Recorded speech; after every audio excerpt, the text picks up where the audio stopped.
Nous avons tous un côté Marthe, un côté à nous agiter ou à cogiter, à courir en tous sens, à nous soucier et nous inquiéter pour beaucoup de choses, à nous agiter pour beaucoup de choses, parfois au point de nous rendre malades ou de nous pourrir la vie.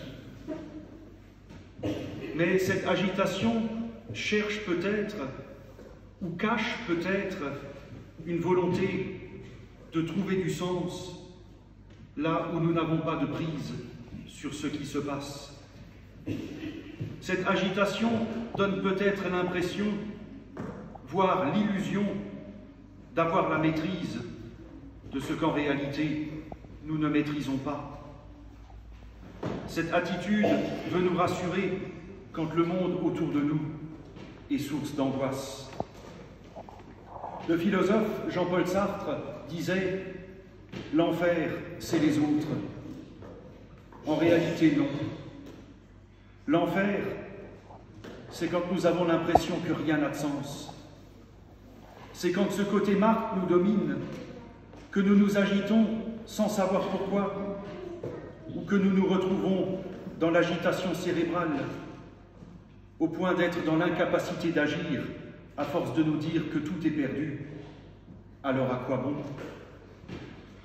Nous avons tous ce côté Marthe qui nous tend entre agitation frénétique, avec la pression de vouloir tout contrôler, et l'impression de l'autre côté que rien n'a de sens. C'est pour ça que ce texte de Marthe et Marie n'est pas mon passage préféré de la Bible. Tant on en a fait une lecture manichéenne où Marthe est dévalorisée, voire méprisée, et Marie exaltée. Mais les choses sont-elles si simples? Marthe craque et sa réaction est on ne peut plus humaine, on ne peut plus normale. Jésus ne lui reproche d'ailleurs rien, mais il la renvoie à cette question du sens. Tu t'agites pour bien des choses, mais une seule est nécessaire. Avec ces mots, Jésus ramène Marthe, tout comme il nous ramène nous-mêmes, à la question du sens. À quoi correspond notre agitation, notre questionnement, notre service compliqué, pour citer le texte? Que dit-il de nos peurs, de nos angoisses ou de ce que nous portons? Marie, dit le texte, a choisi la bonne part, parce qu'elle prend le temps de se poser. Avant de nourrir, elle prend le temps d'être nourrie. Une seule chose est nécessaire, prendre le temps de se poser et d'agir pour se décentrer de soi-même. Alors que Marthe demande à Jésus de dire à Marie de se bouger un peu, Jésus répond « Une chose est nécessaire, une chose après l'autre ». Jésus veut libérer Marthe et nous libérer, nous, du sentiment d'avoir à porter le poids du monde sur nos épaules. Jésus rend Marthe consciente que le service ne dépend pas uniquement d'elle et qu'elle n'a pas à tout porter toute seule. Au-delà des apparences, Jésus répond à la demande de Marthe. Ce n'est pas en s'affairant à un service compliqué ou à des cogitations compliquées qu'elle s'en sortira ou qu'elle réussira. Jésus la ramène à l'essentiel. Marie a choisi la bonne part, celle de la simplicité et de l'écoute, où chaque chose est faite après l'autre et en son temps, en gardant une place pour l'écoute et l'ouverture à la parole de vie d'un autre.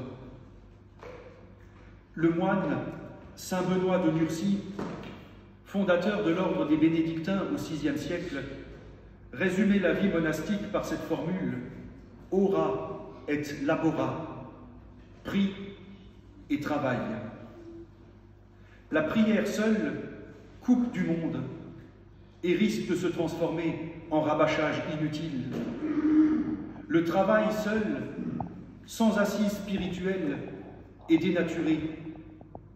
Il n'est plus le service du prochain, mais recherche effrénée du profit, de la performance, des bénéfices, et peut devenir une machine à broyer l'humain. Le défi reste toujours le même aujourd'hui, créer et tenter du nouveau, tout en nous fondant sur notre héritage culturel et spirituel.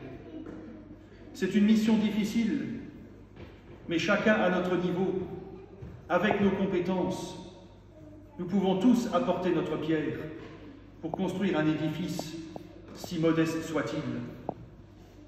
En cette période d'incertitude, en cette période où nous avons l'impression que plus rien ne va et de ne plus rien entendre de positif ou d'encourageant, Jésus nous appelle à être à la fois Marthe et Marie, à être à la fois nourris par sa parole, à grandir et nous affermir dans la foi, pour ne pas nous laisser enfermer dans un service compliqué, et à agir en posant au jour le jour des actes de justice et de paix, seule chose nécessaire. Les enfants nous l'ont rappelé à la lecture des textes d'aujourd'hui. Entre la justice et l'amour, nous avons toutes les clés pour construire un chemin de foi et d'espérance. Amen.